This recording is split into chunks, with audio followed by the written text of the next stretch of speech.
Returning to our main theme of the day, what if Ukraine wins? I'm delighted now to be joined from Ukraine by Denis Ganzha. Denis is a Ukrainian Youth Delegate to the United Nations and is a member of the Youth Advisory Council to President Zelensky. Denis, it's always a huge honour for us to be joined by folk from Ukraine. We can sit here in the comfort and safety of our studio and talk about it. You're there. You're living it. But everybody on the programme wants me to ask you one first question. Many of us in this country look at Zelensky and see him as a bit of a hero, an icon, an extraordinary man. What is he actually like to work with, sit opposite, advise and guide as someone who is in their early 20s? What's that actually like? You know, I haven't personally met President Zelensky yet because our council was just established 10 days before the war, but we were planning to meet in the beginning of March. But what I'm hearing with the people I know who are working with him closely, believe me, he's the most easy guy you may know. Even in those times when we have war, he's, open to the journalists, open to cooperation. Of course, he follows the security measures.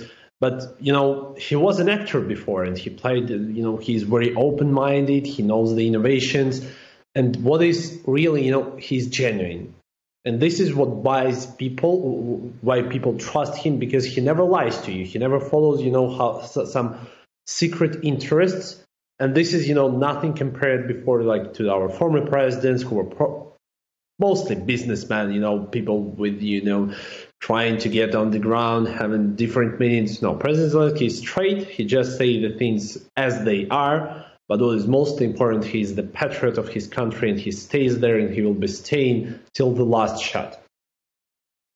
He said last night that this conflict could only end through negotiation and diplomacy. And I had some terrific guests on the programme earlier from the top echelons here of our political establishment, our diplomatic establishment. They absolutely agreed with that, but they were all of them slightly concerned that he also said, and not an inch of Ukrainian territory will be conceded. We'll negotiate a peace, but we want it all back. I have to put it to you bluntly, Denis, is that a realistic ambition?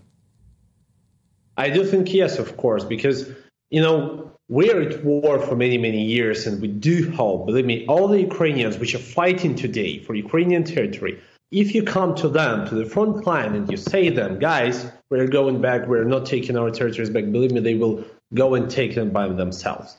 It's just that we do not want this war to get even more bloody. We do not want, innocent people in Donetsk, in Crimea, in Luhansk to suffer. We do understand, and the only way we can solve this is with diplomacy, and we have been stating this for 8 years. President Zelensky has said this till the first days of war, that we don't want the guns to talk. We want the people, the diplomats to talk.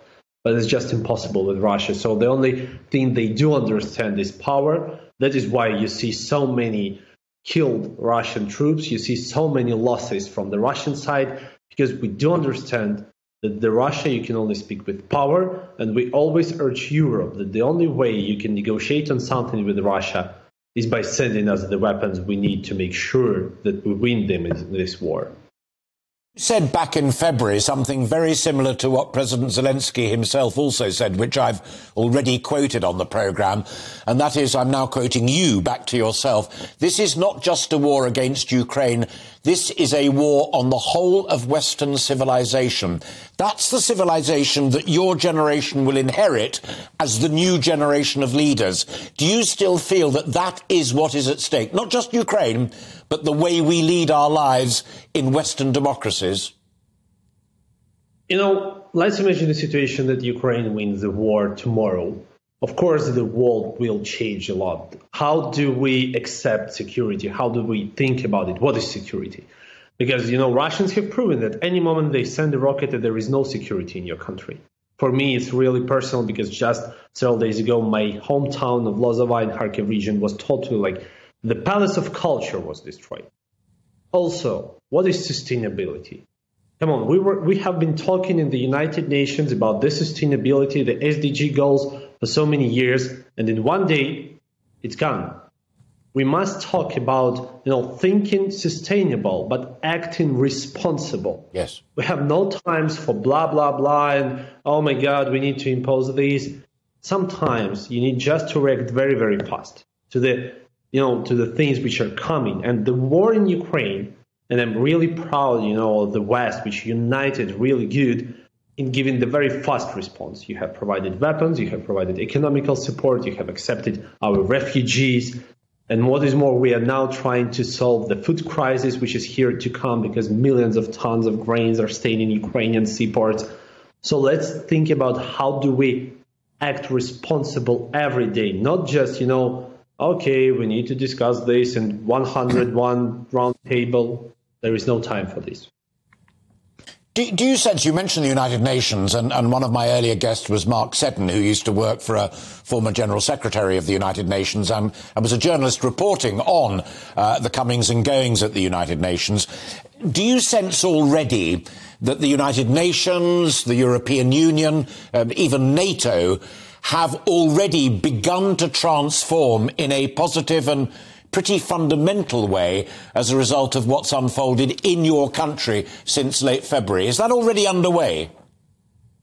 I do think yes, because, they have been all there, the OSCE, the UN in Ukraine for 8 years, telling us, okay, guys, you need to impose these security measures, you need to do this, and it's all gone in one day. And of course, it's really important. For instance, Red Cross. If you open the Red Cross budget, you see that the 50% of it goes to the salaries, to offices, whenever you donate to it. And at the same time, you see their top chief going to Russia to discuss how Ukrainian people will flee to Russia.